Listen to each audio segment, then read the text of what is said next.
A monster officially declared dead years ago crawled from the dark and spoke the name Kang Seo-jin. Hours earlier, that same boy had been disposable cargo to the team that abandoned him underground. Nobody at Haeryeong Academy expected a Salvager to survive where trained combat hunters were already retreating. Seo-jin had spent most of his life learning what people discarded after taking everything they considered valuable. That habit would become the only reason he lived. In Haeryeong, awakened professions decided almost everything before a student ever entered a real dungeon. Sword classes filled the central halls, mage lectures occupied the polished towers, and healer candidates received private sponsors. Salvagers studied behind the supply wing beside crates that smelled of antiseptic, monster oil, and old leather. Their work began after the fighting ended. They cut usable glands from corpses, separated poison tissue, identified salvageable bones, and packed materials for licensed workshops. A competent salvager could save a guild money. That was the highest praise the profession usually received. Nobody advertised dungeon raids with a salvager standing at the front. Nobody expected one to stop a charging beast or survive a boss room alone. Kang Seo-jin knew those expectations better than anyone. His academy uniform had been repaired so many times that the original stitching had nearly disappeared. He cleaned his boots instead of replacing them and sharpened used extraction knives until their handles turned smooth. Every meal ticket mattered because his scholarship covered tuition, not the quiet expenses surrounding it. A broken tool could erase a week of food. A failed field assessment could erase his place at Haeryeong entirely. That pressure followed him into every lecture hall. Combat students crossed the aisle rather than share a table cluttered with specimen jars and stained gloves. Some called salvagers corpse pickers when instructors could not hear them. Seo-jin rarely answered. Every insult mattered less than the monster anatomy he was quietly memorizing. He kept recording extraction angles, tissue colors, shell density, and the small differences other students dismissed as useless trivia.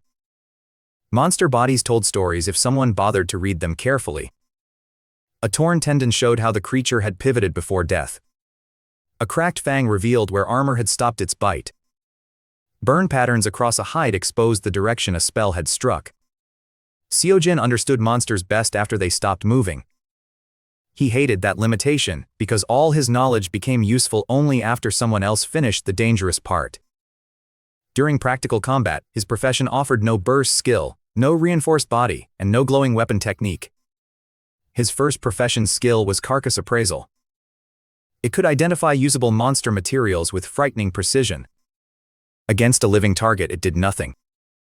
His second skill, Clean Extraction, protected valuable tissues from damage while he separated them from a corpse.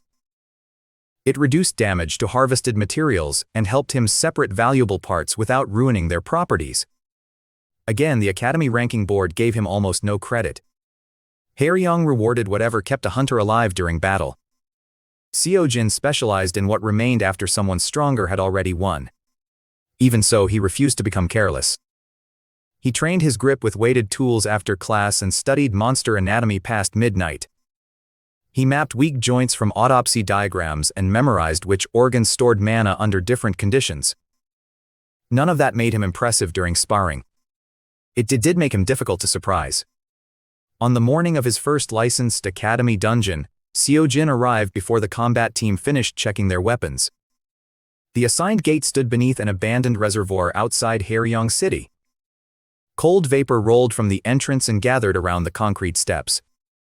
The dungeon had been classified for trainees under supervision. Its recorded monsters were tunnel hounds, moss crawlers, and one armored burrower guarding the deepest chamber. None of those creatures were considered unusual. The students treated the trip as an easy chance to improve their field evaluations. Seo-jin treated it as a chance to earn material credits. The team leader barely looked at him during the briefing. Seo-jin was told to stay behind the fighters, collect only marked remains, and avoid slowing the formation. The instructions left no room for pride. He checked his extraction case anyway, because those battered tools were the only equipment his profession truly depended on.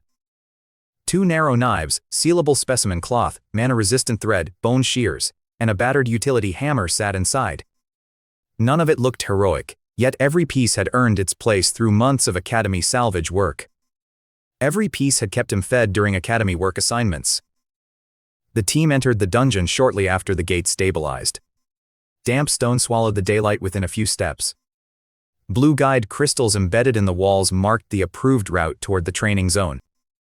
The first tunnel hounds attacked near a collapsed support arch. Steel flashed before Seo-jin could move forward. The front lane crushed the pack quickly, leaving torn hides and steaming black claws across the floor. While the fighters checked their experience gains, Seo-jin knelt among the remains. He worked quickly, following the familiar sequence of cut, isolate, seal, and label before the remains cooled. One claw had absorbed enough earth mana to harden naturally during impact. The others had shattered because the hounds struck the shields at poor angles. Seo-jin separated the intact claw and wrapped it carefully. Nobody asked why he kept the claw, since the fighters had already dismissed the entire corpse as worthless. The next chamber held moss crawlers clinging beneath a stone bridge. Fire magic drove them down in burning clusters.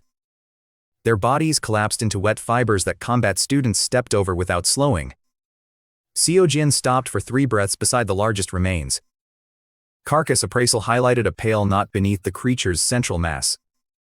The tissue was worthless on the market unless removed before the residual mana dispersed. Seo-jin cut it free and sealed it. The team leader clicked his tongue from the bridge. Seo-jin packed the sample and hurried after them. Several students laughed about how much trouble he took for scraps. Seo-jin let them laugh because scraps were precisely the resources nobody stronger ever bothered to contest. Scraps were the only resources nobody fought him for. Deeper inside, the dungeon stopped matching the academy map. The first warning appeared on the walls. Guide crystals that should have glowed blue had darkened from the center outward. The second warning came from the floor. Fresh claw marks crossed an older route marker at shoulder height.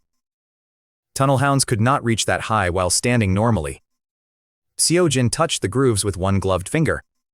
Fresh stone dust still clung inside the grooves, proving whatever carved them had passed through recently. Seo-jin memorized the grooves before moving on, because fresh damage inside a map dungeon rarely meant anything harmless. The team leader dismissed the concern because the gate rating had not changed. Seo-jin looked toward the tunnel ahead and tightened the strap on his extraction case. A low vibration traveled through the soles of his boots. The vibration returned harder, strong enough to rattle loose grit across the bridge beneath their boots. Dust streamed from the ceiling, and even the loudest students began watching the cracks above them. The fighters stopped joking as a deeper impact rolled through the stone beneath their formation. Something massive was moving below, and its weight made the entire bridge answer with another tremor. The floor broke before the formation could retreat. Stone dropped into a black shaft while a segmented creature burst upward through the collapsing passage. Its plated head filled half the tunnel. Jagged mineral growths covered its shell where the dungeon record showed smooth armor. The supposed training boss had changed beyond the academy record, and its mineral armor kept thickening around the core.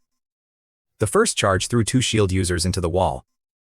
Their formation broke immediately, leaving the front line exposed before anyone could rebuild the defensive spacing. A mage released a fire lance at the exposed mouth. The spell struck, spread across the mineral plates, and vanished into glowing cracks without slowing the creature. Seo-jin saw the problem before the others did. The shell was storing heat, and every fire spell made the red mineral veins burn brighter beneath it. Every red vein across the armor brightened with each fire spell. The next attack would feed it again. Seo-jin shouted for the mage to stop casting fire. The team leader heard him and chose to attack anyway. Another fire lance struck the plated neck, feeding the same glowing veins Seo-jin had already warned them about. The burrower answered by driving its body through the bridge supports. The chamber tilted under a roar of breaking stone. Students scrambled toward the marked exit tunnel. Seo-jin ran with them until the rear passage folded inward. A slab struck his shoulder and sent him across the floor. His extraction case tore open on impact, scattering the tools he depended on across the collapsing floor. Knives, thread, cloth, and sealed samples scattered through the dust. Seo-jin forced himself onto one knee while the rest of the team crowded toward the escape corridor. The others were already beyond the widest fracture, close enough to the escape passage that none needed Seo-jin to survive. He could see them through the falling debris. One student looked back at Seo-jin, hesitating long enough for the team leader to seize his arm. The student stumbled toward the corridor as the team leader dragged him away from the broken floor. Nobody crossed the broken floor for Seo-jin. Nobody needed to say the decision aloud. Every pair of boots kept moving toward the exit. The choice lasted less than a second, yet it told Seo-jin exactly how much his life weighed to them. A support pillar crashed between Seo-jin and the others, sealing that decision behind a wall of stone. The corridor vanished behind stone and gray dust. Seo-jin heard boots receding on the other side. He stared at the blocked passage until another tremor shook grit from his hair. The dungeon had entered collapse, and the emergency crystals were already flashing faster along the fractured walls. Blue warning flashes shortened toward red, signaling that the gate's structural stability was failing by the second. Their pulse grew faster each time the ceiling shifted. Seo-jin checked his left arm first, testing whether the impact had damaged bone, tendon, or joint movement.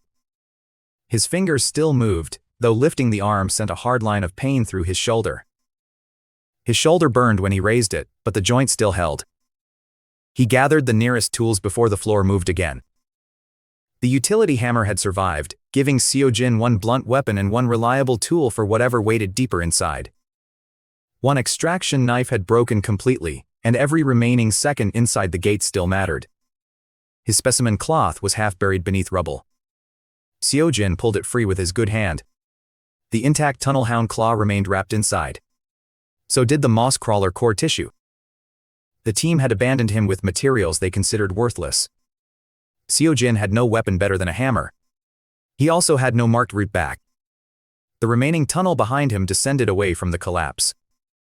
Red emergency light rolled across the stone in broken pulses. Staying beneath the damaged chamber would bury him. Going deeper might do the same thing more slowly. Seo-jin chose movement because staying beside the blocked corridor would only let the collapsing dungeon choose for him. He wrapped his shoulder with mana-resistant thread and used cloth to keep pressure against the bruise. Then he picked up the hammer and entered the unmarked tunnel. Every step carried him farther from the official route. The vibration followed beneath the floor, pulsing through each turn as Seo-jin moved farther from the academy route. He found the first abandoned supply alcove after several turns. Empty potion bottles lay beneath broken shelving. A torn academy seal showed that another training team had used the chamber long ago. Seo-jin searched the floor instead of the shelves. Salvagers learned where rushed hunters failed to look. A strip of dried crawler membrane had hardened inside a drainage crack. Carcass Appraisal marked it as man-absorbent. Seo-jin cut it into strips and wrapped them around the hammer grip. The modification looked crude, but the membrane stopped the hammer from sliding inside his sweat-slick palm. It stopped the tool from slipping in his sweating hand. A scratching sound came from the next passage. Seo-jin lowered his stance beside the wall. A wounded tunnel hound limped into the red light. One foreleg dragged uselessly behind the hound, exposing exactly the kind of weakness Seo-jin understood. The creature smelled him and bared cracked teeth. Seo-jin had never killed a dungeon monster alone. He had opened hundreds of their bodies afterward. That difference became Seo-jin's only advantage. The living monster still obeyed the anatomy he had studied on corpses. He watched the hound shift weight toward its healthy side. Its damaged foreleg exposed the soft seam behind the shoulder plate. Seo-jin stepped inside the bite instead of backing away. Teeth snapped beside his sleeve as Seo-jin crossed the hound's biting range before it could correct its balance. The hammer drove into the exposed joint. The hound slammed into the wall with its damaged joint folded beneath it, giving Seo-jin another opening. Seo-jin struck the same exposed joint again before the creature could shift its weight back to the healthy side. The hound collapsed and stopped moving, leaving Seo-jin alone with the first monster he had ever killed himself. His hands shook badly enough to rattle the hammer head against stone after the fight ended. He crouched until his breathing steadied enough to hold a knife. Once the danger stopped moving, Seo-jin fell back on the work his body already knew by repetition. Carcass Appraisal spread pale markings across the body. The damaged foreleg offered little value, so Seo-jin ignored it and followed the appraisal marks toward healthier tissue. The jaw muscles remained intact enough to harvest without wasting time on the damaged foreleg. One sensory gland behind the ear still held concentrated mana. Seo-jin removed the gland cleanly and sealed it before its residual mana could leak away. Carcass Appraisal marked the gland as usable, so Seo-jin wrapped it separately from the damaged materials. A deeper tremor interrupted the work before he could inspect the hound any further. Dust spilled from the ceiling and drifted toward the passage ahead instead of settling. Seo-jin watched the movement and understood that air was being pulled somewhere deeper underground. With the blocked academy route behind him, that current offered the only direction that might still lead outside. He packed the gland, tightened the cloth around his shoulder, and followed the moving dust. The tunnel narrowed until exposed mineral roots pressed through both walls around him. Thin red veins pulsed inside those roots with the same color as the mutated training boss. Seo-jin stopped before touching them and brought the sealed hound gland closer. The residual mana inside the gland warmed against the specimen cloth as the mineral veins brightened. That reaction warned Seo-jin that the lower dungeon was altering monster materials through the red mineral growths. He stored the gland again before the resonance could grow any stronger. Every few steps, the emergency tremors shook more grit loose behind him. The collapse was closing roots faster than Seo-jin could map them. He kept moving until the narrow passage opened into a forgotten storage chamber. Old expedition crates sagged against the walls beneath layers of mineral dust. Rusted clasps hung open, and several lids had already been broken away. Someone had searched this chamber long before Seo-jin reached it. Empty potion racks, torn coin sleeves, and stripped weapon cases showed how thoroughly they had worked. A combat hunter would have turned around after one glance at the emptied shelves. Seo-jin started checking the parts nobody would normally bother touching. He lifted broken boards, searched beneath rotten packing straw, and inspected abandoned monster restraints. Most of what he found had already decayed beyond any practical use. One cracked mana bottle still held residue, though Carcass Appraisal judged it too unstable to collect. A rusted restraint buckle contained trace beast mana, but the corrosion had destroyed its structure. Seo-jin discarded both and continued toward the darkest corner of the room. A collapsed restraint frame there had sunk halfway into the dust. Carcass Appraisal flickered when Seo-jin passed his hand across the metal. The skill normally reacted only to monster remains and materials derived directly from them. Seo-jin crouched and checked the floor beneath the frame instead of trusting the first reading. A dull bronze reflection showed through the dust under one bent support bar. He wedged the utility hammer beneath the frame and forced the weight upward. Pain pulled across his shoulder, but the frame shifted enough for him to drag it aside. A small bronze chest had been hidden underneath it. The lid was scratched, dented, and coated with the same dust as the surrounding crates. Its lock had already been broken years earlier. A faded inventory tag still clung to one hinge. The old tag marked the container as cleared and stripped of valuables. Seo-jin opened the lid with his hammer raised beside his face. Only dust and a torn inner lining waited inside. Whoever searched the chamber before him had already taken everything worth noticing. Seo-jin nearly closed the lid until Carcass Appraisal flickered across the torn lining again. He ran one gloved finger along the seam where the cloth had separated from the bronze wall. Dark residue had hardened inside the narrow gap beneath the lining. It looked like dried mud mixed with old ash. Carcass Appraisal failed to identify the substance, yet the skill continued marking the same hidden seam. Seo-jin cut the rotten lining away with his remaining extraction knife. A thin bronze fragment lay pressed beneath it, shaped like one scale broken from something larger. The fragment carried no academy rune or guild registration mark. A closed eye symbol had been carved into one side so faintly that dust almost concealed it. Seo-jin touched the fragment with the tip of his glove. Bronze light climbed across his fingers before he could pull his hand back. The chest answered with a low metallic pulse that traveled through the entire chamber. Seo-jin stepped away, but the fragment remained fixed against his palm. A new interface unfolded across his vision in branching bronze lines. Its shape matched neither Haeryeong Academy status window nor any guild-issued hunter interface. The first line identified the fragment as an activation anchor awaiting a compatible profession. A second line scanned Seo-jin's Salvager class and accepted the match. The bronze fragment warmed sharply, and the interface expanded around a single unfamiliar system name. Critical Replication System awakened the instant the chest accepted Seo-jin's Salvager class. Seo-jin read the name twice while the broken chest continued pulsing beneath his hand. The system displayed one primary rule before revealing anything else. Successfully salvaged resources from creatures stronger than Seo-jin could trigger a critical replication event. A larger difference in strength increased the possible number and quality of replicated materials. The interface offered no attack skill, body enhancement, or replacement combat class. Every function on the screen depended on the Salvager profession. He had been mocked for awakening.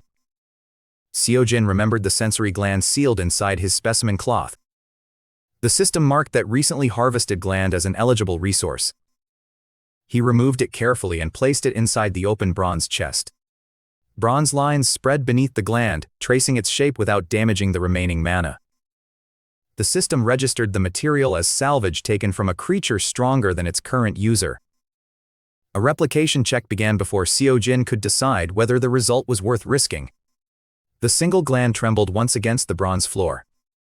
Then several identical glands appeared around it with the same density and residual mana. Seo-jin stared until Carcass Appraisal confirmed every copy as genuine monster material. One wounded tunnel hound had produced more usable resources than an entire academy training assignment. For the first time, taking scraps from stronger hunters' battlefields could become a path instead of a dead end. Another bronze line appeared beneath the successful replication result. The new entry carried the name Echo Det and a small circular mark beside it. One dark segment filled inside that circle without any explanation. Seo-jin tried opening the entry, but the interface returned only bronze static. No cost, limit, or condition appeared behind the unfamiliar value. The system had multiplied a real resource, yet it had recorded some hidden payment at the same moment. Seo-jin sealed the replicated glands instead of testing the function again immediately. Survival still mattered more than learning every rule inside a collapsing dungeon. When he lifted the bronze fragment, the empty chest responded with another short pulse. The system identified the chest as the anchor that had completed its activation. 2 additional Salvager functions unlocked after the anchor stabilized. The first allowed replicated monster materials to preserve compatible traits from their original source. The second allowed compatible resources to be combined through profession-assisted processing. A third function remained sealed behind the same bronze static covering Echo Det.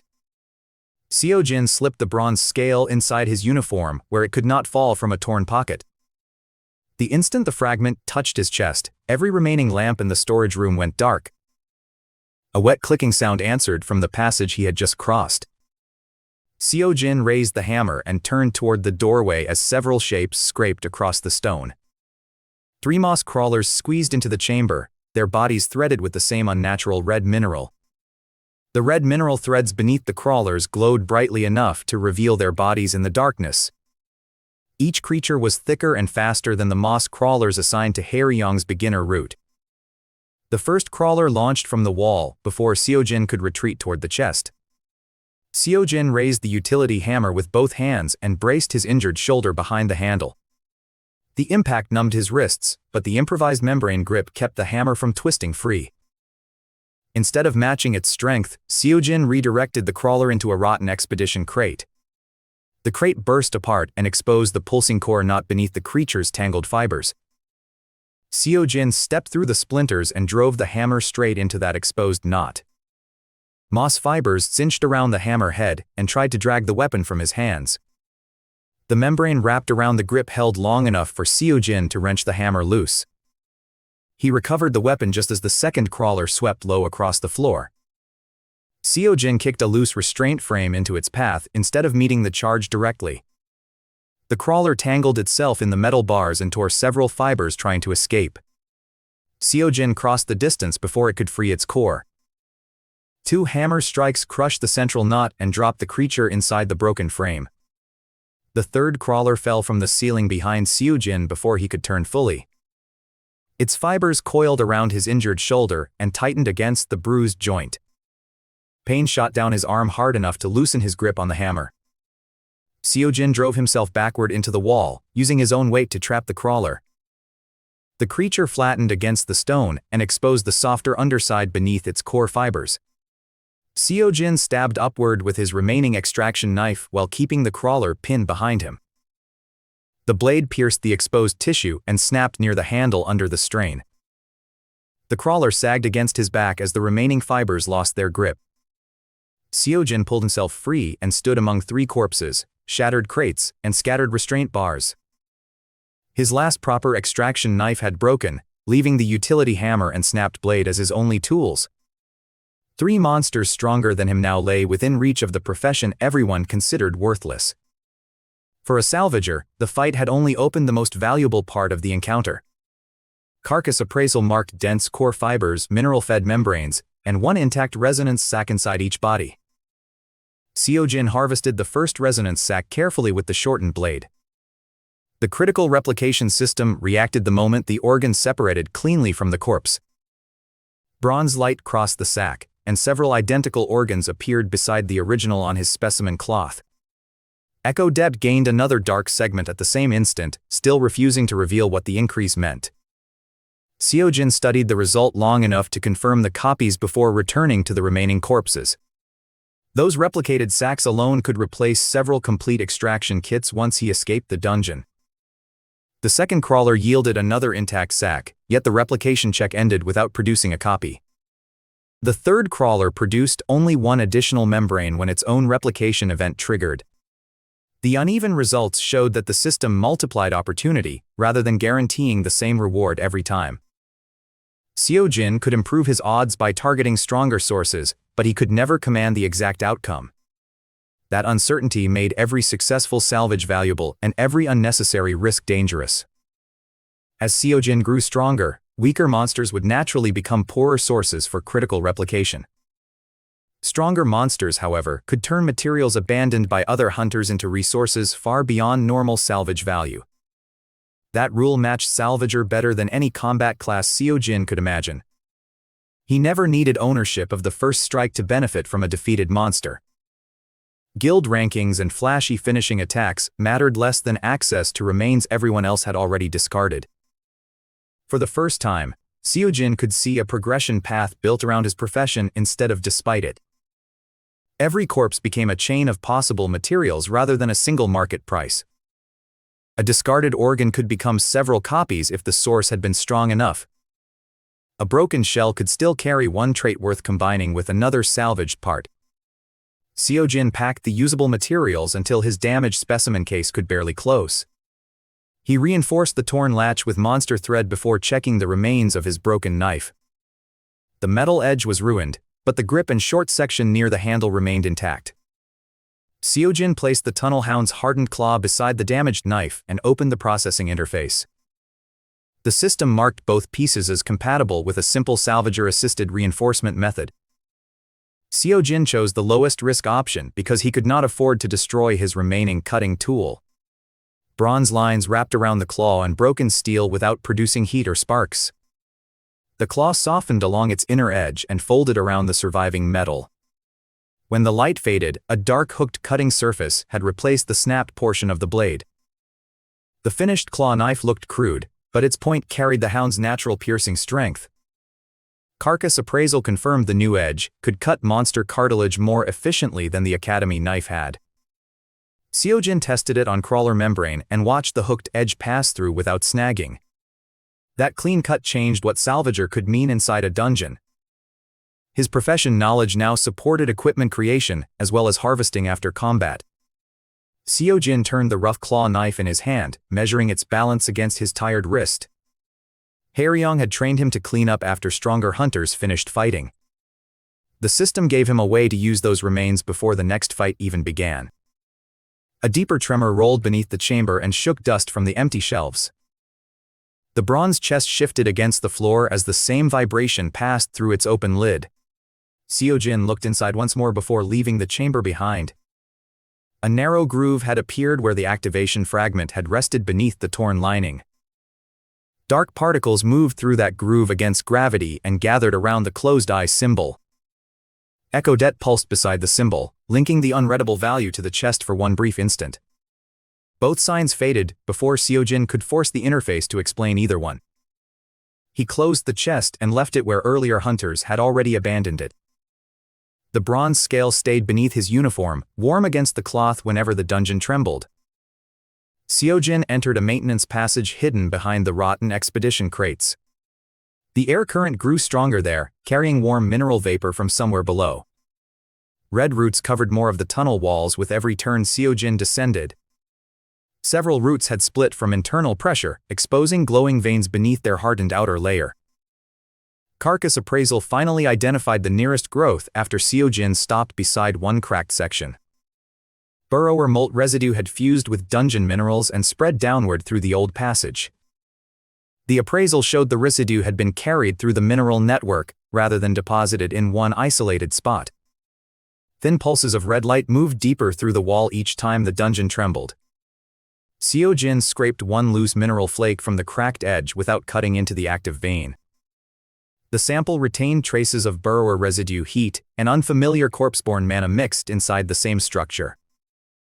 He sealed the flakes separately because the combination might explain how the training boss had mutated. The bronze fragment beneath his uniform warmed when he brought the sample close to his chest. Seo-jin pulled the specimen away before the reaction could strengthen or trigger another unknown system response. The warmth faded immediately, leaving him with a connection he could observe without yet explaining. He resumed following the maintenance route, while the red mineral growths thickened around the passage.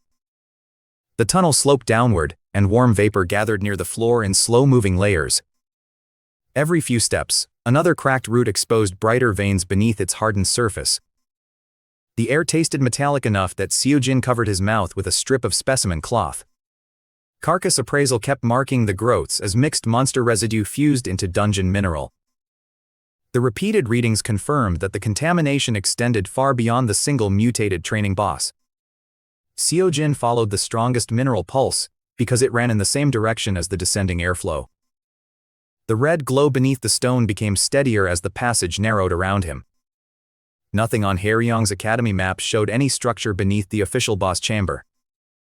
Yet the fused residue clearly continued downward into a level the students had never been told existed. Something in that buried level had been feeding altered monster traits back toward the training dungeon above. Seo-jin tightened his grip on the claw knife. The Academy map had never shown anything beneath that chamber. Another scraping sound traveled along the tunnel. This one was smaller than the burrower. It was also coming from several directions. Seo-jin moved toward a side alcove before the first shape appeared. Pale scavenger beetles poured over the stone. Scavenger beetles usually avoided living hunters, which made their approach more disturbing than their numbers alone. Red mineral dust coated their pale shells and glowed faintly whenever they crossed the exposed roots. Every antenna turned toward Seo-jin at once, tracking the monster materials packed inside his specimen case. The entire swarm changed direction together and began flowing toward the alcove where Seo-jin had retreated. Seo-jin backed into the alcove and counted exits instead of insects. The swarm could overwhelm him if it covered his legs. Fighting every beetle would waste strength he could not replace. Reaching the passage mattered more than wasting strength on a meaningless victory. Seo-jin opened his specimen case and searched the harvested materials for something the scavengers would value more than him. The moss crawler core tissue still carried a strong plant scent beneath the mineral contamination. Carcass Appraisal identified the beetles as scavengers drawn toward dying mana-rich matter. Seo-jin threw one replicated resonance sac across the tunnel. The swarm followed the thrown resonance sac immediately, confirming that the scavengers prioritized dying mana-rich matter over living prey. Hundreds of pale shells shifted away from the alcove. Seo-jin slipped behind the shifting swarm and ran through the opening before the beetles could change direction again. The sacrifice cost him a valuable material. It also taught him another rule the combat classes rarely discussed. Monster resources could control living monsters without becoming a formal taming skill. Knowledge had value before any system multiplied it. The maintenance passage opened onto a broad cavern filled with discarded remains. Old monster bones covered the ground under a thick blanket of mineral dust. Rusted guild tags hung from several skeletons. Seo-jin stopped at the cavern edge because the age and variety of those remains did not match Haeryeong's training records. These corpses had been here far longer than the Academy's current training contract. Some belonged to creatures no longer listed in the dungeon registry. A horned crawler skull lay beside the remains of a winged cave predator. Neither species appeared on Haeryeong's briefing sheet. He stepped carefully between the bones, avoiding mineral pockets that might hide unstable residue or another living scavenger. Carcass appraisal flickered from target to target faster than he could read. Most materials had rotted beyond recovery, but several mineral-sealed remains still carried readable traits under Carcass appraisal. A few had survived because mineral growth sealed them from moisture. Seo-jin opened one mineral pocket with the utility hammer. Inside rested a black tendon wrapped around a pale bone spur.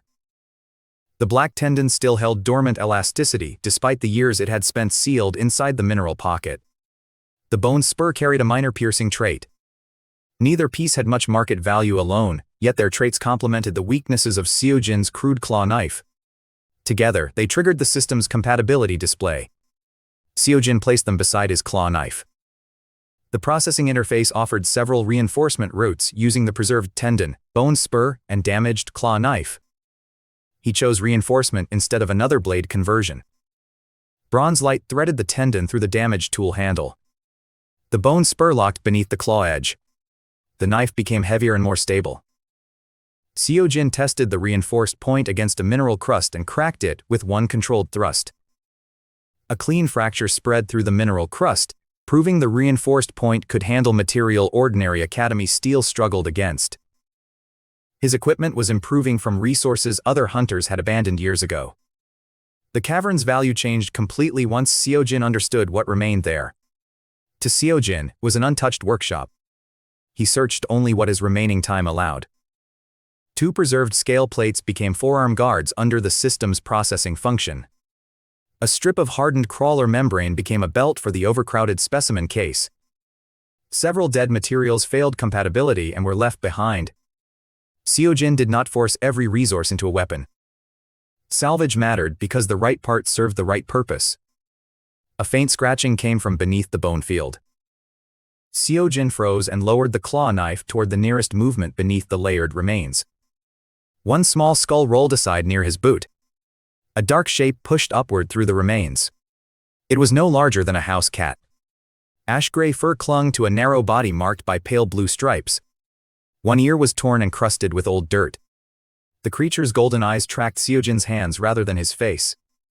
Carcass appraisal returned an incomplete living target result, instead of the clean material profile Seo-jin expected. The skill could identify pieces of the creature's condition, though several fields remained obscured by unstable mana. The remaining fields appeared only in fragments, giving Seo-jin no reason to lower the knife yet. The remaining appraisal fields identified a weakened juvenile gravelynx with high affinity for corpse-born mana. Seo-jin lowered the claw knife enough to avoid provoking the weakened gravelynx cub. The cub stayed beneath the bones and watched him without making any move to attack. Its ribs showed beneath gray fur, and each shallow breath made the blue stripes along its back dim. The cub ignored Seo-jin's face and sniffed repeatedly toward the mana-rich samples inside his specimen case. The same sensory gland he had replicated from the tunnel hound reacted inside. Seo-jin understood that the starving cub wanted the same concentrated gland the scavenger beetles had followed. He placed one gland on the stone and stepped back. The gravelynx approached in short, guarded movements. It seized the gland and crushed it between small fangs. Mana from the crushed gland spread beneath the cub's ribs and reached the pale blue markings along its back. The cub's breathing steadied after consuming the gland, and blue light returned along the stripes on its back. A bronze system window appeared beside the gravelynx before Seo-jin could decide whether to approach again. Compatible spirit beast candidate detected through profession resource interaction. Nothing in Seo-jin's academy training explained why a spirit beast contract window had appeared beside a wild dungeon creature.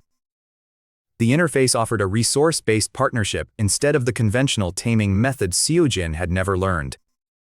Instead, it displayed a salvage contract based on mutual resource exchange. The wording made Seo-jin read it carefully. The creature would receive compatible monster materials from him. In return, materials gathered through their shared hunts could enter his Salvager processing network. The contract treated partnership as resource circulation rather than ownership. That suited him better than forced domination. Seo-jin extended an empty hand and let the gravelynx decide whether to close the distance. The grave lynx watched him for several seconds. Then it crossed the bones and pressed its forehead against his knuckles. Bronze symbols circled Seo-jin's wrist and the cub's forehead once their contact remained unbroken. The system confirmed that Seo-jin and the grave lynx had established a spirit beast contract. The contract notification remained visible while the grave lynx stayed close enough for Seo-jin to feel its dusty fur. The irony was hard to miss. Both partners had survived by finding value among things stronger hunters discarded. The cub sneezed mineral dust onto his sleeve. Seo-jin rubbed it away with his thumb. He named the creature Gurium after the gray cloud color of its fur. Gurium answered by biting the edge of his specimen case. Seo-jin pulled the specimen case away before Gurium could leave another bite mark on the damaged latch. Bones shifted across the cavern floor, when another collapsed tremor rolled through the hidden level. Gurium flattened its ears and turned immediately toward a narrow crack beneath the far wall. The cub pawed once at the narrow opening, then waited for Seo-jin to inspect the airflow coming through it. Warm air poured through the crack strongly enough to stir the dust around Gurium's paws. Seo-jin followed Gurium's attention because the airflow suggested another open route beyond the mineral crust. A low growl vibrated through Gurium's chest. The cub knew something was beyond that wall. Seo-jin checked the emergency crystal attached to his academy badge. Its red light had weakened to a thin pulse. The intervals between the crystal's red pulses had shortened as well, warning that their remaining time was shrinking. He could not spend hours searching for another exit. Gurium approached the crack despite the narrowing time, then stopped long enough to check whether Seo-jin followed. The cub stopped and looked back at him. Seo-jin chose the animal's route and squeezed after it through the opening behind the mineral crust. The gap widened into a sloping tunnel behind the mineral crust. Scraps of old rope had fused into the wall. Someone had once used this route deliberately. Gurium moved quietly ahead while Seo-jin tested each step before committing his weight. The tunnel descended toward the source of the warm air. Red mineral veins thickened beneath their feet as the sloping tunnel carried them closer to the heat source. Several veins pulsed with trapped mana, so Seo-jin collected only a loose shard instead of cutting the living growth. The loose shard came free without disturbing the active vein, giving Seo-jin a sample he could inspect safely. The system marked it as unstable dungeon ore. Its traits included heat storage and delayed release. Seo-jin remembered the mutated burrower absorbing fire magic. The connection was too direct to ignore. Something below had changed the boss through this mineral network. Gurium stopped so abruptly that Seo-jin nearly stepped into the cub before noticing what had caught its attention. The cub scratched twice at a shallow depression beside the tunnel. Seo-jin knelt beside Gurium and brushed dust from the shallow depression the cub had uncovered. A broken hunter bracelet lay beneath the dust with one side crushed and its outer guild mark scratched away. The scratched clasp left no readable guild identity, only enough damage to show someone had removed it deliberately. The bracelet's memory crystal had survived the damage, giving Seo-jin a chance to recover whatever record remained inside. Seo-jin pressed his academy badge against the bracelet reader and waited for the damaged crystal to respond. The damaged crystal produced one archive entry that remained readable despite corruption across most of its stored data. The file contained an old dungeon extermination notice. Most of the extermination notice had corrupted into unreadable blocks, leaving only fragments of the original record. One monster name survived among the damaged lines, clear enough for Seo-jin to read without reconstructing anything. The remaining creature name read Mourning Antler inside the damaged archive record. The record marked the monster as permanently eliminated years earlier. Seo-jin stored the extermination notice in memory and looked down the tunnel where the old territory continued. Gurium's fur had risen along its spine. A heavy scraping sound answered from below, slow enough to belong to something far larger than scavenger beetles. The rhythm was too slow for beetles. Something heavy dragged across stone and stopped. Seo-jin stored the damaged bracelet because even a broken record had already revealed something Haeryeong never mentioned. He did not know whether Mourning Antler had anything to do with the collapse. He did know the old route continued past its recorded territory. If an emergency exit existed below, he had to reach it before the dungeon sealed. Seo-jin moved forward with Gurium beside him. Their first obstacle appeared at the next bend, where two mineral-fed tunnel hounds blocked the narrow passage. Both hounds stood shoulder to shoulder, forcing Seo-jin to break their formation before either could be attacked safely. Both were larger than the wounded hound Seo-jin had killed alone. Red cracks glowed beneath both hounds' jaws, matching the mineral contamination Seo-jin had seen throughout the lower level. Gurium lowered its body close to the floor. Seo-jin held one replicated sensory gland between two fingers.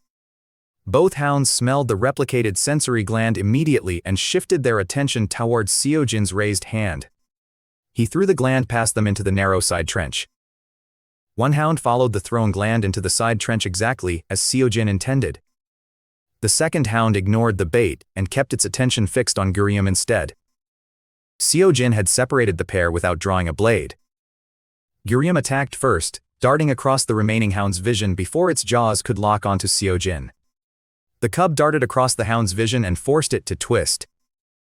Seo-jin drove the reinforced claw knife into the rear joint exposed by the hound's sudden turn. His reinforced claw knife punched through the soft seam. The hound snapped backward, forcing Seo-jin to release the knife before the twisting body could drag him down. Gurium raked one paw across its muzzle and sprang away. Seo-jin struck the same rear joint again while Gurium kept the hound's attention on its wounded muzzle. The damaged leg folded beneath the hound and sent its shoulder crashing hard into the tunnel wall. The hound crashed shoulder first into the wall. He drove the utility hammer beneath its jaw. The hammer blow beneath its jaw ended the first fight before the second hound returned from the trench. The second hound had already climbed out of the trench. It charged before Seo-jin could recover his stance. Gurium slammed into its front leg from the side. The impact barely hurt the larger beast. It shifted the charge by half a step. That half step of deflection kept the charging hound's teeth from closing around Seo-jin's hip. The hound's teeth closed beside his hip. Seo-jin caught the collar ridge with his scale guard and turned with the momentum. Seo-jin hit the stone hard after redirecting the charge, and the impact drove pain through his bruised shoulder. The reinforced guard cracked but did not break. Gurium climbed onto the hound's back while Seo-jin fought to recover his footing beside the wall. The cub bit behind one ear where the sensory gland sat beneath thin tissue. The hound jerked violently when Gurium bit the thin tissue behind its ear above the sensory gland. Seo-jin recognized the exposed weak point because he had harvested the same gland from another hound earlier. He drove the claw knife into the same point from below. The hound collapsed across Seo-jin's legs after the claw knife pierced the vulnerable tissue beneath its ear. Seo-jin shoved it aside and sat against the wall. Gurium dropped beside him with dust covering its whiskers. For several seconds, Seo-jin and Gurium stayed where they had fallen while the tunnel settled around them. Seo-jin checked Gurium first, parting the dusty fur to make sure the cub had suffered no serious injury. No serious injury appeared beneath the fur. Gurium checked him by biting his sleeve again. Seo-jin pushed Gurium's head away after the cub tested his sleeve with another impatient bite. They had survived their first shared fight. The system recognized both kills as cooperative salvage sources. Seo-jin began harvesting before residual mana faded. The first sensory gland replicated into multiple copies. The second produced reinforced jaw tendons and one mineral heat sac. A stronger bronze flare surrounded the heat sac. Critical replication triggered at a higher grade. Several pristine heat sacs appeared around the original.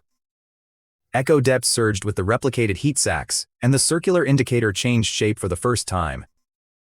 The echo det entry separated from the replication log and began forming a distinct indicator beside it. A thin circular mark appeared beside echo det and filled with one dark bronze segment. Seo-jin tried opening the new circular mark, but bronze static still covered every explanation attached to echo det. The system still refused to explain it. Gurium stopped watching the harvested heat sacs and lifted its gaze toward empty space beside Seo-jin's knee.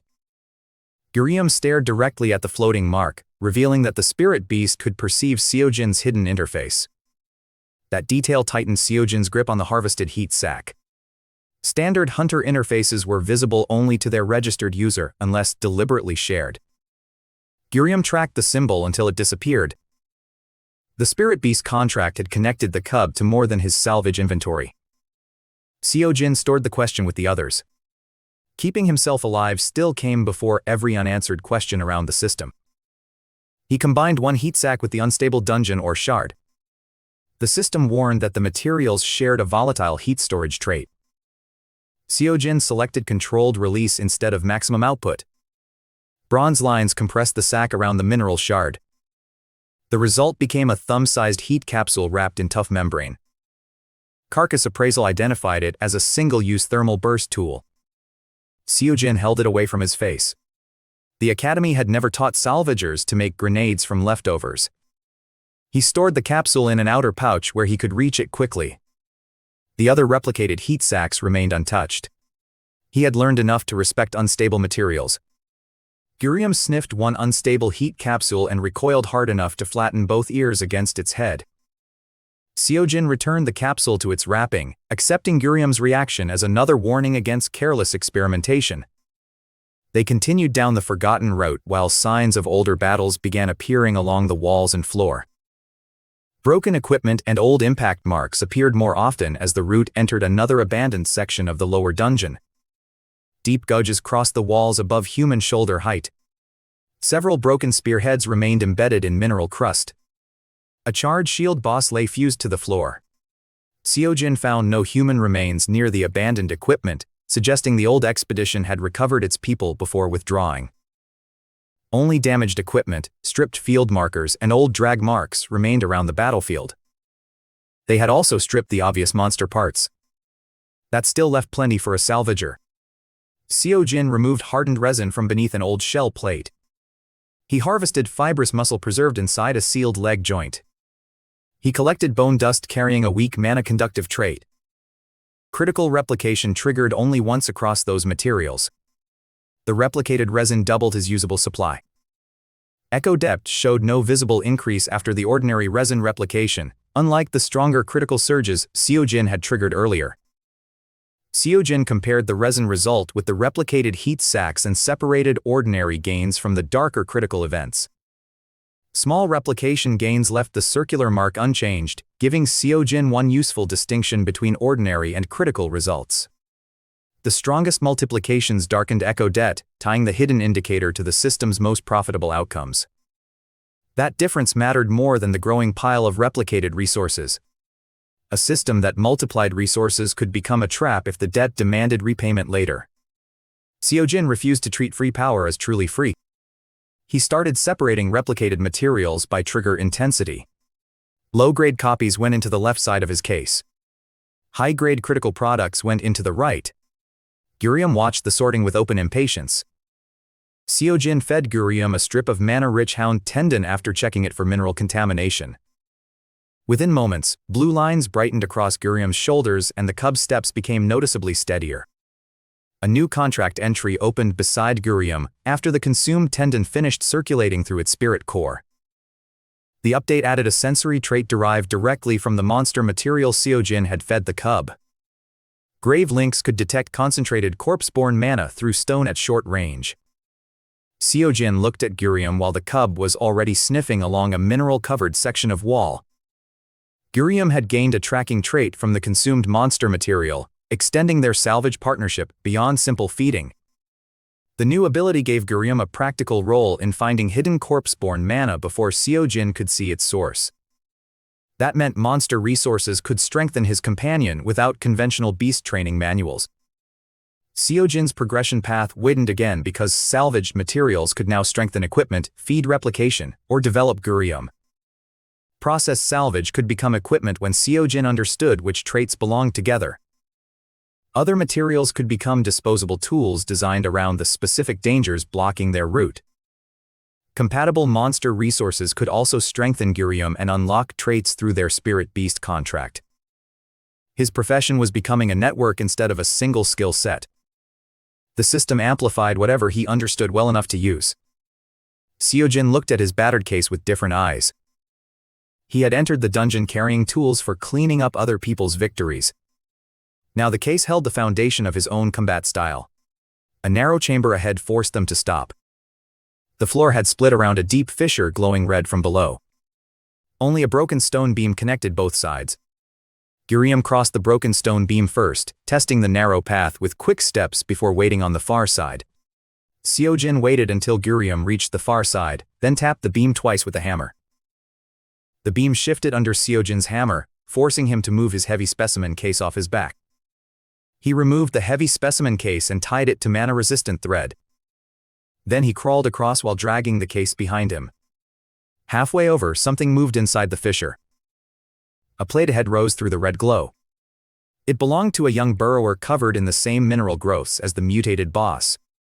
The young burrower struck the beam from below and jolted Seo-jin flat against the unstable stone. A fracture raced beneath Seo-jin's chest and widened toward the far end of the unstable beam.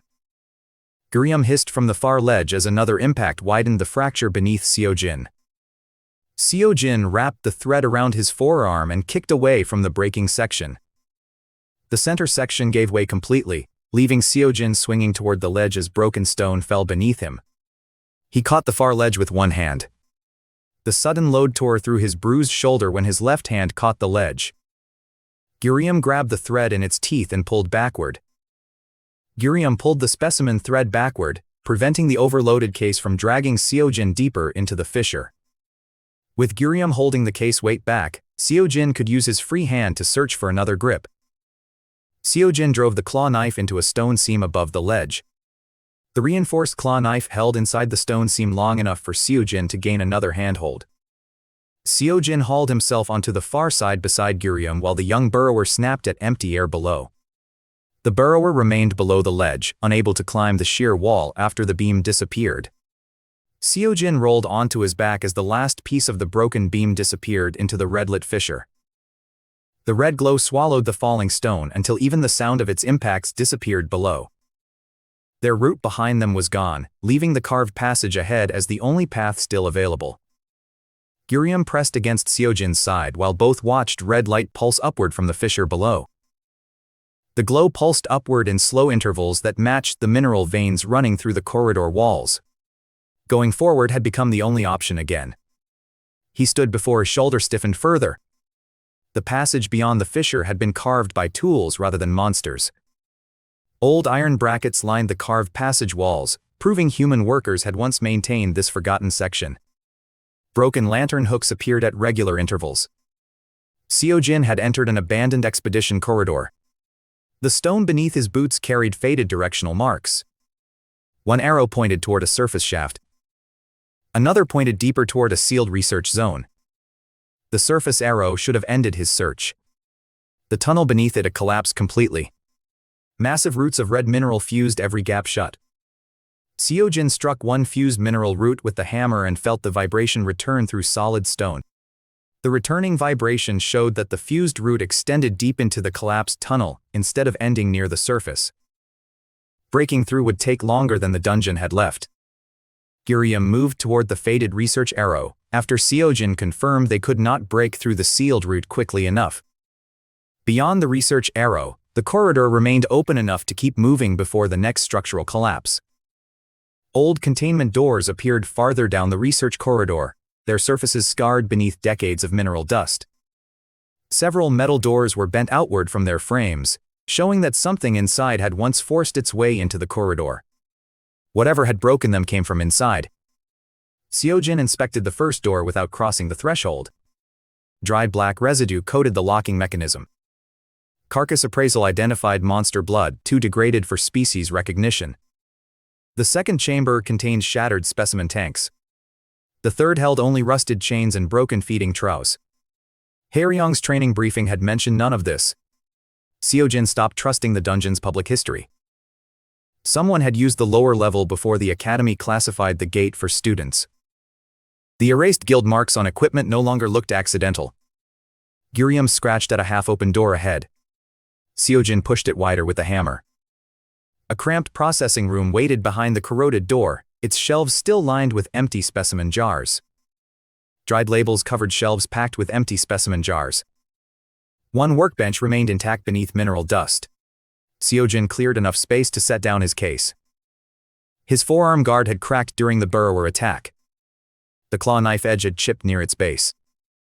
Gurium's paws were raw from running across mineral stone. Continuing without repairs would turn manageable wounds into serious problems. Seo-jin opened every compartment he still had. Resin, preserved muscle fiber, bone dust, heat sacs, crawler membrane, and replicated glands covered the bench. The system displayed compatibility paths between them. Seo-jin rejected the brightest compatibility routes because the strongest bronze glow had repeatedly accompanied sharp echo det increases. Seo-jin filtered the brightest routes from the display until only the dimmer, more controlled processing options remained.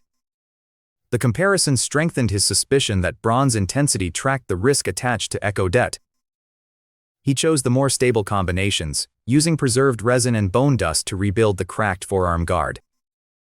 The repaired forearm guard sealed around the old crack and regained enough rigidity to protect the injured arm. Preserved muscle fiber reinforced the specimen case strap.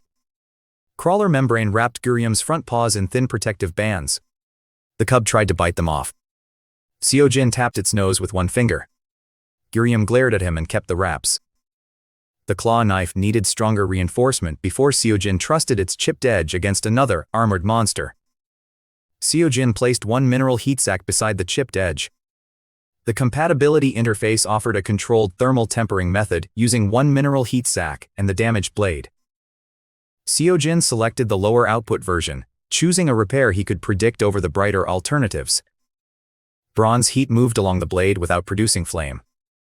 The dark claw edge hardened and developed thin red channels. Carcass Appraisal identified improved penetration against mineralized tissue. Seo-jin had built exactly what the mutated creatures forced him to need. That was the advantage of Salvager thinking. Every enemy carried information about the next tool. Every failure could become material if he survived long enough to study it. Seo-jin packed the repaired equipment, treating every failed tool as another source of material instead of useless loss. A metal drawer beneath the workbench refused to open. Seo-jin nearly abandoned the jammed drawer until Guryum began pawing at one corner with unusual persistence. Guryum's claws clicked differently against the lower corner, where the metal had thinned around a concealed seam. The drawer carried the same corpse-borne mana scent the cub had learned to detect. Seo-jin cut through the rusted latch after Guryum's new tracking trait detected concentrated corpse-borne mana inside. Inside lay a sealed monster egg no larger than his palm. Its shell had turned gray with age. Carcass Appraisal marked the embryo as dead. Guryum sniffed the shell and backed away. The system responded to the sealed egg with a different interface from ordinary monster materials. It classified the egg as dormant spirit material compatible with salvage conversion and critical replication. A second line warned that converting the dormant material could produce spirit fragments instead of physical copies. Seo-jin hesitated because the bronze flare around the option was stronger than any replication since the system awakened. Seo-jin checked Echo Det before touching the confirmation field for the dormant spirit conversion. Echo Det already carried one dark segment. Using the conversion could push it further. He studied the dead egg instead of accepting immediately. The shell contained preserved spiritual residue despite the failed embryo. Guryum's contract window reacted to that residue. The material could strengthen the cub's spirit core. Seo-jin looked toward the damaged corridor outside. A living companion mattered more than a safe inventory. Seo-jin activated the conversion only after deciding Guryum's survival mattered more than preserving a rare specimen. Bronze light swallowed the dead egg and split its gray shell into several translucent spirit fragments. Instead of producing duplicate eggs, the conversion left pale fragments rotating above the broken shell. Guryum crouched low as the fragments circled its body. Blue stripes along the cub's fur burned brighter. The fragments hovered around Guryum's chest before sinking through the blue stripes along its fur. Guryum's shadow stretched across the floor as the fragments entered its chest one after another. For an instant, the shadow showed a larger feline shape with antler-like ears. Then the image collapsed back into the small cub. The enlarged shadow collapsed back into the cub when the system confirmed that Guryum's spirit core had stabilized. The contract interface showed an advanced salvage synergy after the final spirit fragment disappeared into Guryum. Echo Det rose sharply at the same moment, filling a second dark segment inside the circular mark. The new segment remained visible after the spirit conversion ended, proving the increase had become permanent. Seo-jin's vision blurred around the edges as the completed segment sent a cold pulse through the bronze interface. A whisper passed through his head in a voice he could not recognize.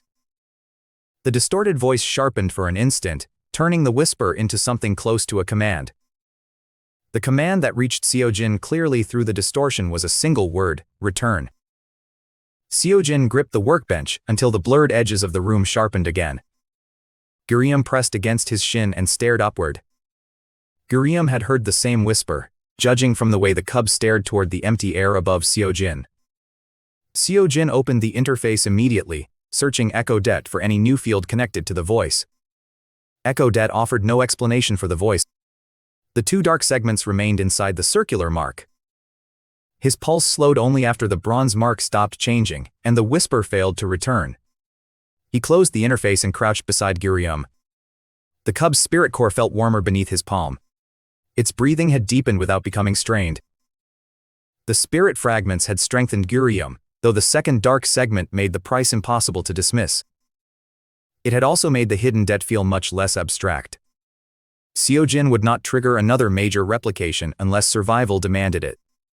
That decision lasted until the corridor shook again. The first heavy impact came from beyond the containment rooms and rattled the jars on the processing shelves. Dust burst from the processing room doorframe and several empty jars rattled off the nearest shelf. A second impact followed from farther away. Something was moving through the lower research zone. Gurium turned toward the distant impacts, and the new spirit core glowed blue beneath the fur along its chest. The blue glow concentrated around Gurium's chest and pulsed toward the distant movement beyond the corridor. Seo-jin gathered the equipment from the bench. He left the room before another collapse could trap them inside. The lower corridor divided near a broken observation station. One branch sloped upward toward old ventilation shafts.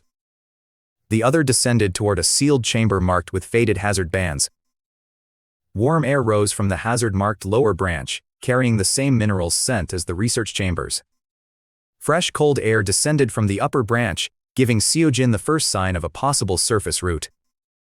Seo-jin chose the upward branch because reaching an exit still mattered more than exploring another sealed chamber. Seo-jin marked the hazard branch mentally before turning toward the colder air above. Gurium followed close behind as the corridor narrowed into an old ventilation route. A rusted service ladder climbed through the shaft, disappearing into darkness broken only by thin strips of cold air. Several ladder rungs had rusted through, forcing Seo-jin to climb with most of his weight on one arm. Each missing rung forced Seo-jin to shift more weight onto his good arm while climbing. Gurium moved through side braces beside him. They rose until darkness ended against a slab of collapsed concrete. Seo-jin pushed against the collapsed slab above the shaft and found it wedged tightly beneath fused mineral growth. The slab refused to move, so Seo-jin searched its edges with the reinforced claw knife. The claw knife found mineral packed into every edge, leaving no opening wide enough to pry apart. Red mineral roots had sealed the shaft from above. The fresh air entered through cracks too narrow for either of them. Seo-jin lowered his forehead against the cold metal ladder. A strip of fresh air leaked around the collapsed slab, proving open space existed somewhere directly above it. The nearest escape route sat less than an arm's length above Seo-jin, blocked by mineral he could barely cut. Gurium scratched one exposed root beside the slab, and blue light spread from the cub's wrapped paw. The mineral beneath Gurium's wrapped paw dimmed as the blue glow passed into the fused root. The cub's claws cut a shallow groove into the surface. Seo-jin examined the shallow groove Gurium had cut and found the mineral surface weaker around the drained section. The strengthened spirit core had sharpened Gurium's corpse mana trait into something more active. The root around the groove had lost color. Gurium was draining residual monster energy from the fused mineral. Gurium's corpse mana trait could weaken the fused mineral, giving them a method even if the process remained too slow. It could not clear the entire shaft quickly enough. Seo-jin looked at the unstable heat capsules in his pouch. A direct blast might open the route. It might also bring the entire ceiling down on them. He returned the capsule to the pouch. The exit needed controlled force they did not have yet. Seo-jin climbed back down after marking the blocked shaft on the damaged bracelet map for a possible return. After marking the route, Seo-jin and Gurium descended toward the junction and the unopened hazard branch. If he found a stronger cutting resource below, they could return. The choice forced them toward the hazard-marked chamber. Its containment door had not been broken outward. Someone had welded it shut from the corridor side. Seo-jin found the old locking wheel half buried in mineral dust. The metal resisted until he wrapped crawler membrane around the grip. The wheel turned with a long metallic groan. Gurium backed away from the widening seam. Cold gray vapor escaped through the widening door seam and rolled around Seo-jin's boots before the chamber became visible. The chamber beyond contained no living monster. Rows of empty restraints surrounded a central examination platform. Deep scratches covered the central examination platform, crossing older antler-shaped impressions carved into the surrounding stone. Several impressions matched the spread of antlers large enough to reach beyond the central examination platform. Seo-jin approached the nearest antler mark slowly, and Carcass Appraisal reacted before his glove touched the surface. Pale appraisal markers gathered along the carved groove before Seo-jin made physical contact. Carcass Appraisal identified the mark as Mourning Antler residue from the sealed research period. The same creature named in the old extermination notice had been held inside this room. Seo-jin studied the broken restraints around the room, trying to reconcile them with the old extermination notice. The record said the monster died years ago. The room suggested someone kept studying it before that death. A cracked archive crystal remained inside the observation console. Seo-jin connected his academy badge to the cracked archive crystal inside the observation console. Most files opened as corrupted fragments, but one damaged timeline retained enough structure to read. One timeline opened far enough to read. The research team had attempted to preserve useful monster traits after death. They harvested residual cores, fused them with dungeon minerals, and tested whether those traits could be stored. Seo-jin's eyes moved toward the red veins crossing the chamber walls. The same research had spread through the lower dungeon. The mineral network was carrying preserved monster traits into living creatures. That explained the training boss's mutated armor. It did not explain why the network was active now. The final readable file contained an emergency shutdown order. Mourning Antler had died during containment failure. The same final file ended with an emergency order to seal the entire research zone afterward. Seo-jin read the damage date marker twice. The event happened long before Haeryeong Academy began using the dungeon for trainees. Someone had known this lower level existed. Someone had still approved student access above it. A sharp crack sounded behind the examination platform before any new movement appeared in the mist. Gurium arched its back and fixed its attention on the wall behind the examination platform. One antler-shaped groove in the wall had begun glowing. The glow spread through every carved impression around the platform. Red mineral veins answered beneath the floor. Seo-jin pulled Gurium away from the center. The examination platform split down the middle. Black mist poured from the splitting examination platform and spread low across the floor around Seo-jin's boots. The mist smelled of wet soil, old iron, and burned resin. Carcass Appraisal filled his vision with corrupted symbols. The skill could not decide whether the substance was alive or dead. Seo-jin backed toward the containment door, while the black mist continued spreading around the platform. The welded frame slammed shut behind him. The locking wheel spun on its own. The sealed wheel locked with a metallic snap, cutting off the only corridor they had used to enter. Gurium snarled toward the broken platform once the chamber entrance locked behind them. Something large shifted beneath the black mist, pushing the vapor outward in slow waves across the floor. A bone-white antler rose through the mist first, its surface scarred by old mineral deposits. A second antler followed from the opposite side, spreading wider than the examination platform beneath it. A long skull emerged between the antlers, followed by a body wrapped in scarred muscle and mineral growth. Dark hide stretched over the creature's mineral-bound frame, with old scar tissue visible between the plated growths. The creature climbed from beneath the platform without making a normal breathing sound. Red veins pulsed inside its empty-looking chest. Seo-jin recognized the silhouette from the archive fragments. Mourning Antler stood in front of him. The dungeon record had declared it dead years earlier. Mourning Antler lowered its head towards Seo-jin, dragging both antlers close enough to scrape the chamber ceiling. Its antlers scraped the ceiling and shed pale mineral dust. Gurium moved between Seo-jin and the creature. Seo-jin caught the cub by the shoulder before it charged. Mourning Antler held its ground instead of attacking, then turned directly toward the bronze fragment beneath Seo-jin's uniform. Mourning Antler ignored Gurium completely and kept its empty gaze fixed on Seo-jin's chest. The activation anchor had become warm against his chest. Echo Det opened across Seo-jin's vision on its own as the activation anchor continued heating beneath his uniform. Both completed dark segments glowed in response to Mourning Antler, brighter than during any previous replication event. Mourning Antler's empty sockets brightened with the same bronze color. Seo-jin's mouth dried and his grip tightened when Mourning Antler kept staring directly at the hidden anchor. The system and this dead monster shared something he had never been told. The creature stepped forward and crushed the examination platform edge beneath one front hoof. The broken platform edge collapsed further beneath Mourning Antler's weight and exposed red mineral veins below. The impact broke the moment of hesitation. Seo-jin threw a heat capsule toward the far wall. The heat capsule burst against the far wall, releasing its stored energy through the red mineral veins. The connected veins carried the thermal flare beneath the platform and into Mourning Antler's mineral-bound legs.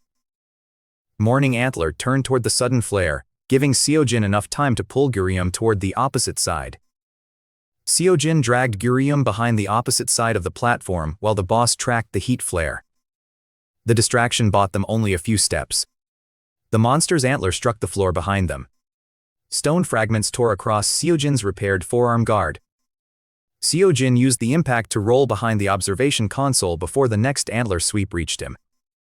Gurium landed beside Seo-jin while Mourning Antler dragged one antler free from the broken wall. Mourning Antler's movement tore open the damaged floor and exposed black tissue beneath its left foreleg. The exposed black seam flexed beneath the mineral shell whenever Mourning Antler shifted weight onto that leg. Seo-jin used Carcass Appraisal on the exposed seam. Carcass Appraisal returned a partial reading on the exposed seam beneath Mourning Antler's mineral shell. Preserved corpse tissue had been reinforced by heat-storing mineral. Several joints remained vulnerable where the original body had decayed before fusion. Seo-jin finally had a target, several joints where the original corpse had decayed before mineral reinforcement formed. He signaled Gurium toward the creature's left side. The cub moved without needing spoken instruction. Mourning Antler followed the blue glow of Gurium's stripes. Seo-jin circled right with the claw knife low. The creature swung its antlers across the chamber. Gurium ducked beneath one sweeping antler branch and cut across the monster's left side.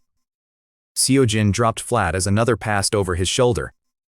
He came up beside the weakened front joint. The claw knife struck the black seam. The reinforced claw knife entered halfway into the black seam before Mourning Antler reacted.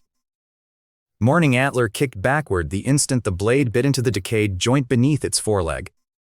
Seo-jin released the knife and took the hoof across his forearm guard. The impact threw him into the console. The observation console buckled under Seo-jin's back and knocked the remaining air from his lungs. His repaired guard split along the old crack. Gurium attacked the embedded knife instead of the armored body, striking the exposed handle with both front paws. The second impact on the knife handle drove the blade farther inward as Mourning Antler tried to regain balance. The claw knife drove deeper under Gurium's weight and split more of the weakened tissue around the joint. Mourning Antler lurched sideways when the damaged foreleg could no longer support its full weight. With its front end dipping, Mourning Antler had to widen its stance and expose more of the opposite side. Seo-jin pushed himself away from the bent console despite the pain running through his forearm. His fingers still closed despite the pain, giving Seo-jin enough control to reach for another weapon. He grabbed the utility hammer because the claw knife remained buried inside Mourning Antler's damaged joint. Mourning Antler turned back towards Seo-jin as bronze light began leaking through cracks along its skull. The glowing cracks widened across Mourning Antler's skull as black mist gathered between its open jaws. The creature opened its mouth and drew the black mist around its jaw inward. No roar followed. The gathered corpse-born man erupted outward as a crushing pressure wave. Loose tools and broken restraints lifted from the floor before the pressure wave reached Seo-jin and Gurium. Gurium skidded across the floor under the pressure while Seo-jin dropped behind the broken platform edge. Seo-jin stayed low behind the platform as fragments and black mist swept over the broken edge. Every loose specimen jar shattered against the walls as the pressure wave crossed the room. Spinning glass filled the black mist and struck the floor around the broken examination platform. Part of the corpse-borne pressure vanished into Gurium's contract mark before it could reach Seo-jin. Blue light flared around Gurium as the spirit core absorbed part of the corpse-born mana through their contract. The rest struck Seo-jin through the floor. Seo-jin's vision darkened briefly when the remaining pressure traveled through the floor and struck his body. Echo depth surged across his interface at the same moment, expanding toward a third dark segment. The two dark segments expanded into a third incomplete section. Seo-jin had triggered no replication, yet Echo Det was rising from direct contact with Mourning Antler. The Det was reacting to Mourning Antler directly. That reaction changed the meaning of the fight, because Echo Det clearly tracked more than replicated resources. Killing the creature might reveal what Echo Det actually tracked. Failing would bury that answer with him. Seo-jin rose behind the broken platform with the hammer ready as Mourning Antler gathered itself for another charge. Mourning Antler charged through the black mist. Seo-jin waited until the antlers filled his vision. Then he crushed the remaining heat capsule beneath the utility hammer. Stored heat burst across the floor instead of the wall. The red mineral veins beneath Mourning Antler ignited together. The monster's own armor absorbed the thermal surge. That was exactly the reaction Seo-jin wanted, because the armor was now carrying more stored heat than before. He wanted every glowing channel saturated until the shell could no longer distribute the stored heat safely. Every glowing channel across the creature's legs expanded under the sudden load. Gurium struck the weakened front joint again. The overloaded mineral shell cracked around the embedded claw knife. Mourning Antler stumbled through the broken platform. Seo-jin closed the distance before Mourning Antler could recover its balance on the damaged foreleg. He brought the utility hammer down on the embedded claw knife and drove it deeper into the weakened joint. The first hammer strike drove the blade deeper while survival remained Seo-jin's only priority. The second strike forced every remaining ounce of strength into the same damaged joint. The buried claw knife finally punched through the decayed joint core under the force of Seo-jin's hammer. Mourning Antler's front leg collapsed after the blade punched through the decayed core beneath its joint. Its antlers carved a deep trench across the floor. Seo-jin jumped aside and lost the hammer from his hand. Mourning Antler turned while still kneeling, dragging one antler across the floor toward Seo-jin. One antler caught the strap of his specimen case. The reinforced strap tore away from Seo-jin's specimen case and spilled its contents across the chamber. Replicated glands, membranes, resin, and spare heat sacs scattered across the chamber. Seo-jin watched several valuable materials disappear into cracks. Seo-jin abandoned the scattered materials immediately because chasing them would put his back toward Mourning Antler. The living threat mattered more than the inventory. Mourning Antler lowered its skull for another pressure wave. Gurium leaped onto the broken antler base near its neck. Blue light spread from the cub's claws into the monster's corpse-born tissue. The forming pressure wave faltered as Gurium drained corpse-born mana through the monster's damaged neck. Gurium was draining the preserved mana holding the dead flesh together. Mourning Antler thrashed violently, smashing its skull against the nearby wall in an attempt to throw Gurium loose. Seo-jin sprinted toward the fallen hammer while the boss's attention remained fixed on the cub. The monster slammed its neck into the wall. Gurium lost its grip and hit the floor. Gurium tried to rise after hitting the floor, but the cub's rear leg shook under its weight. One rear leg buckled completely, leaving Gurium exposed beside Mourning Antler's descending hoof.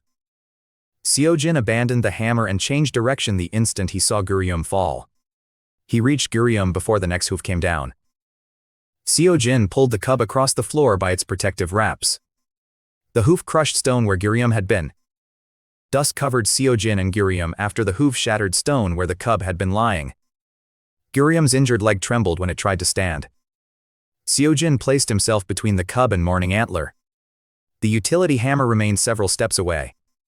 His claw knife was still buried inside the monster's ruined joint. His specimen case lay open across the chamber. Seo-jin had one broken forearm guard and a handful of scattered materials. A broken guard and scattered monster materials looked worthless to anyone except a salvager who understood their remaining traits. He grabbed the split guard from his arm. Bone dust and resin still clung inside the repaired seam. Seo-jin pressed a spare heat sac against the broken plate. The system offered an emergency combination using the split forearm plate, preserved resin, and the spare heat sac.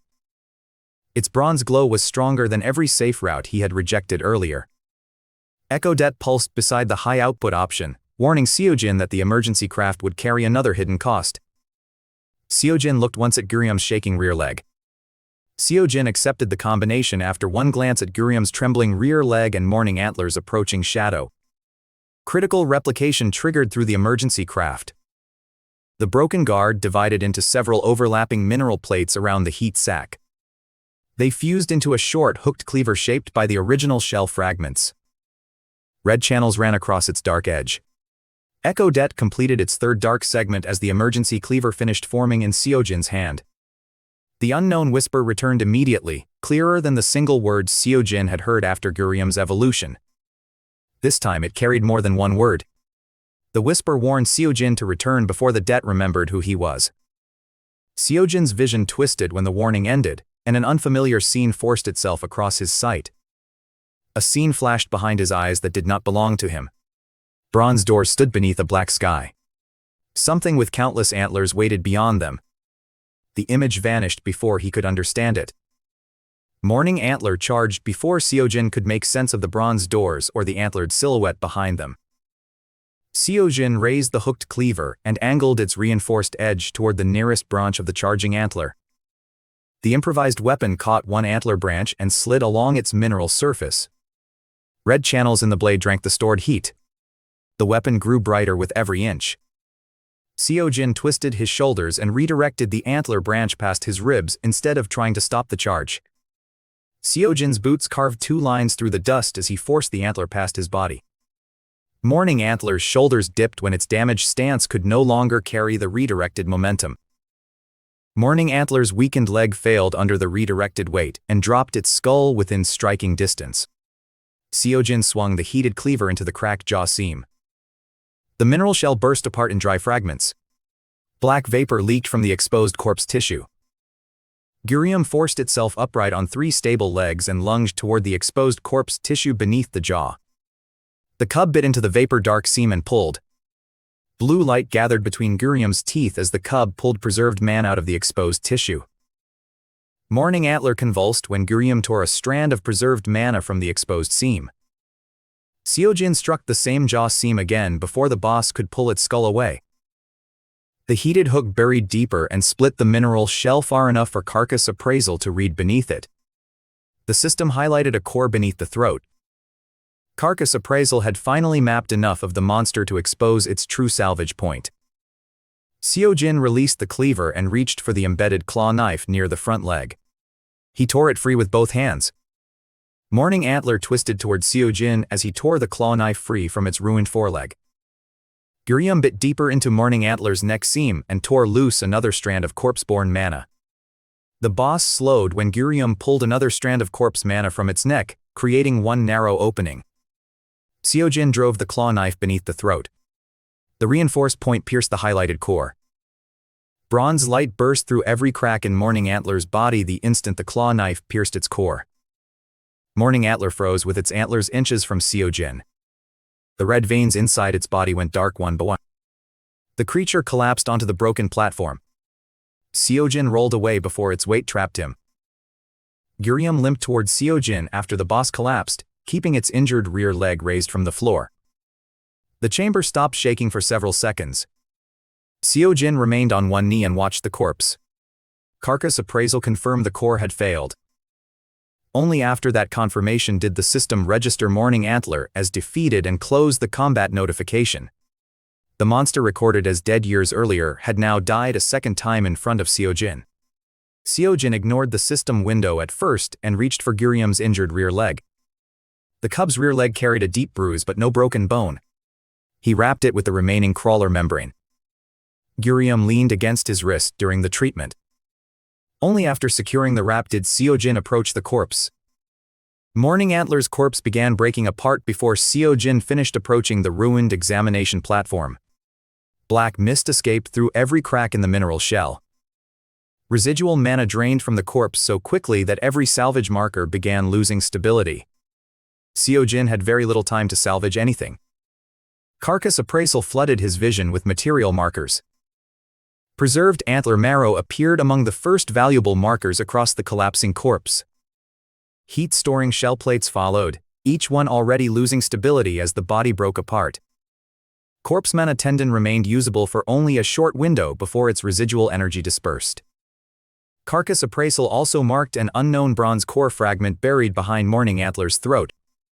Seo-jin ignored the market value of everything else. He cut toward the bronze fragment first. The claw knife chipped again against mineralized tissue. Gurium bit into the softened seam and pulled it wider. Seo-jin reached through the open seam with gloved fingers and followed the bronze marker behind the throat. He extracted a thin bronze shard matching the chest fragment almost exactly. The critical replication system reacted the moment Seo-jin pulled the bronze shard free from Mourning Antler. The interface classified the shard as a high-grade salvage source carrying archive system authority. Critical replication probability rose beyond every previous trigger. Echo Det flashed across Seo-jin's vision while the 3 completed segments began moving around the circular mark. The 3 completed dark segments rotated faster as bronze static spread across the rest of Seo-jin's interface. Seo-jin pulled his hand away from the confirmation field when the high-grade replication prompt appeared.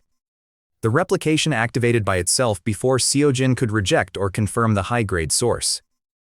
Bronze light swallowed the shard and spread across the corpse in thin branching lines. The single bronze fragment multiplied into several copies, each carrying the same closed-eye mark. The new copies never entered Seo-jin's inventory or settled on the corpse beside the original.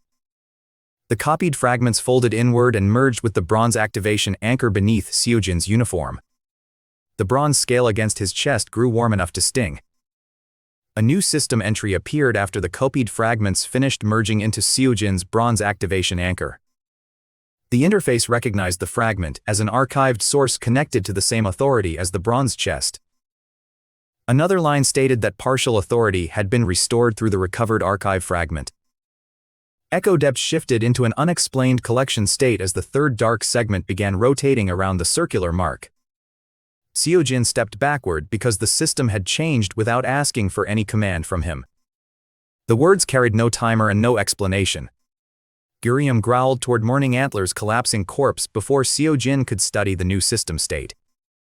Seo-jin turned from the interface and saw the dead monster's skull beginning to lift. Mourning Antler's corpse moved again, even though Carcass Appraisal had already confirmed its core was destroyed. The broken core remained dark inside the body, leaving no normal source for the renewed movement. The monster could no longer stand, yet its skull continued rising from the shattered platform. Its skull lifted from the platform anyway. Empty sockets followed Seo-jin across the chamber. Bronze light gathered inside Mourning Antler's empty sockets and fixed directly on Seo-jin. Seo-jin raised the chipped claw knife while keeping himself between the moving corpse and Gurium. Gurium crouched beside him on 3 steady legs, despite the fresh wrap around its injured rear limb. Mourning Antler made no attempt to attack, even after the knife came up between them.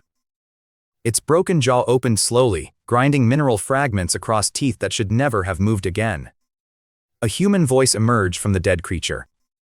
The sound was rough and distant, carried through damaged tissue that should no longer function. Seo-jin tightened his grip on the knife as the impossible voice scraped through the ruined throat. The dead jaw shaped one clear syllable through the rough, distorted voice.